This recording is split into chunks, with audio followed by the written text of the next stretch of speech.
3 पल्ट प्रबन्धी हुनुभयो अहिलेसम्म गर्न सक्नु भएन अब गर्न सक्नुहुन्छ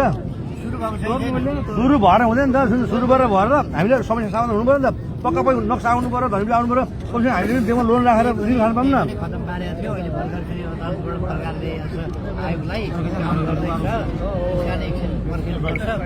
अब कति पर्खिनु भन्नु न तपाईँ 3 पल्ट प्रबन्धी हुनुभयो हामी पर्खिनु नि त कति पर्खिनु अब यहाँ कति पर्खिनु भन्नु न कति पर्खिनु भन्नु 5 वर्ष 10 वर्ष 20 वर्ष हो भन्नु न आउँछ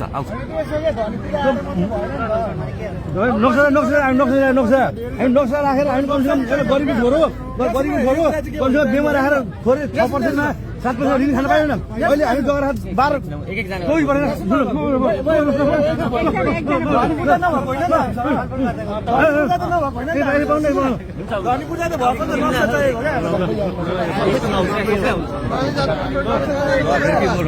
अब नबोल्नु नबोल्नु भयो अब हामी ऋण खान पाउँछु जग्गा छ धर्म छ नि कमसेकम के अरे 3 पल्ट प्रबन्धी हुनुभयो केपी शर्मा ओली भोट हामी दिएर हुनुभयो हामी देख्यो 28 सालमा